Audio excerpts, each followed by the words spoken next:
Hey guys, Jed Johnson here from Diesel Crew, and what I've got for you today is a video on grippers and their strength ratings. Now, this is a Q&A video for this week. I've been getting tons of emails about this for the last few months. Most recently, Gary Gray wrote me and left a comment at the Diesel Crew site, and he wants to know how the hell to figure out all these gripper numbers. You've got gripper companies like IronMind with certain numbers, you've got Heavy Grips with certain numbers, and other companies don't have numbers. He wants to know how to compare all these and wants to know where these grippers really lie. So just to look at some of the grippers that are out there, I've written some of them down on the board. These top ones in this group up here are the IronMind grippers, and it also has their strength ratings on there. And then here are the Heavy Grips. So here's an unopened Captain's Crush gripper. It's number 3. And according to this, these are the numbers that IronMind has assigned to these grippers. Now what you want to keep in mind is that there's going to be 2 types of numbers assigned to grippers. There's going to be the number that the company assigns to the grippers themselves using whatever process that they use in order to figure out those numbers. And then there's also going to be a number that's been developed with the RGC, which is a rating device used to measure the strength level of torsion spring grippers that look like this. Okay, so same general handle size, spring size, and things like this. We can test for the strength level of the spring by hanging weight off one of the handles. And I've got a video up on YouTube that shows exactly how to do this, and I can put the link here below to show you how strength ratings are found with the RGC device. Okay, but the numbers are 2 different sets of numbers. So first off, according to IronMind, they rate the Guide at 60, Sport at 80, Trainer at 100. Number 1 is 140, number 2 is 195. Now, they do not rate the 1.5, at least not on this package. But the idea is it's the strength level right in between these 2 numbers. 2.5 they don't rate, number 3 they put at 280, 3.5 they don't rate, and then 365 for the number 4. I'm not 100% familiar with the system that was used in order to come up with these numbers. Okay, but you're going to see that these numbers are much different from what we get on RGCs. The Heavy Grips are assigned very round numbers. Okay, they have 100, 150, 200, 250, 300, 350, and 400. So you can see that these numbers are they're all over the place. You got ones that end in 0s, ones that end in 5s. Well, these ones are all ending in 0s. And as you look at the gripper list from Heavy Grips, you might think that, okay, if I get a Heavy Grips 100 and they're $5 cheaper per gripper, then I'll get the equivalent of a Trainer from IronMind. And if I get a Heavy Grips 300, then I'm going to have the equivalent of maybe a number 3 or even a little bit harder than IronMind. So Heavy Grips are a little bit cheaper, and if you buy them in a set, you can have even more savings. So I want to go over the numbers with you right now, some of these grippers, to show you what we come up with RGC, because you're going to see very quickly that these numbers really can't be used in a way to compare the different lines of grippers.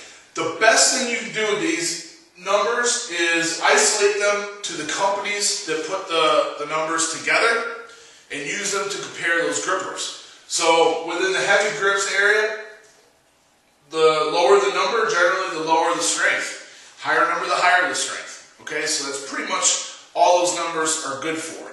When comparing, the best way to do it is with an RGC rating. And you got to make sure someone has done the ratings and knows what they're doing in order to trust those numbers. But really, from what we've seen, the RGC numbers are pretty reliable. They're very repeatable. Most people, when they repeat a test on the gripper, they come within 2 pounds.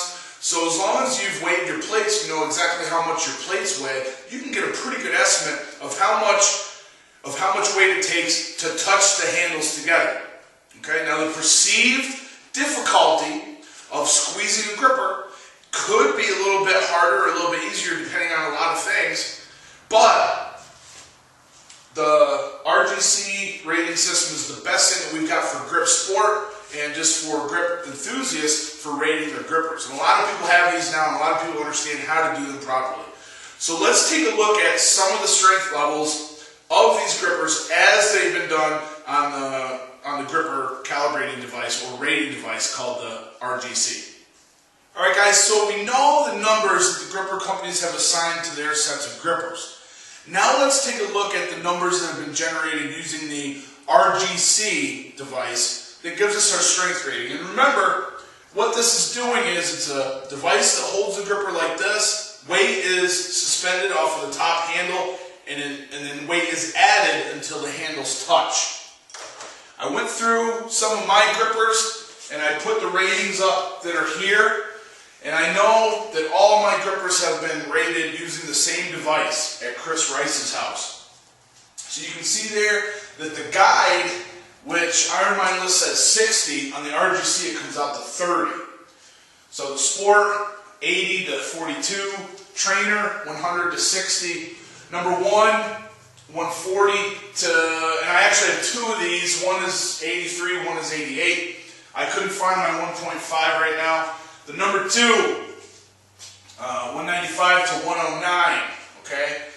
Number 2.5, I have a 2.5 that's a 127. I also have a Supermaster from Beef Builder line that's a 127 as well. Number 3, I have 3 of those on the table that are rated. My oldest one comes out at 138, while my newer ones come out very, very close, 148, 149. Number 3.5, 176, 177, and then I have a couple number 4s. The lowest one that I have is a 191, and then the highest is 210. Now with the heavy grips, you can see the numbers here. The 100 came out at 48, 150, 55, 294, 250, 109, 300. I've seen ranges of 117 to 141, and 350 came out at 153. So the numbers that have been assigned and the results end up being a little bit different from what you'd expect. I mean, when you consider that a 350, it sounds like it's going to be the difficulty level of a number 4 gripper. You could be very, very surprised if you train to close the 350, then you get a number 4 in your hand, it's going to feel like a brick, okay? Because a 153 is really like some of the number 3s are out there. Okay, so this is what we're seeing with the gripper calibrating device, the gripper rating device that we have. But even beyond all this, with the torsion spring grippers, because of the popularity of the Vulcan V2, people want to know where that stands as well. So there's a gentleman out in Arizona named Richard McLean who built an RGC that will hold the Vulcan V2. Most RGCs, the support bar is too short to put a V2 in there. He built one that's a little bit longer, and it allows him to rate those. And what he came up with was this. First off, David Horn in his test found that the level 13 was like most number 3 grippers. So Richard went through and he rated the V2 out to level 24. He then went back and rated the whole thing again, and what he found was the strength levels dropped. And the reason is because when he got out to level 24, it stretched the spring and weakened it a little bit. So the numbers dropped a little. So at first, the level 13 came out around 119. The second time through, it came out at 104.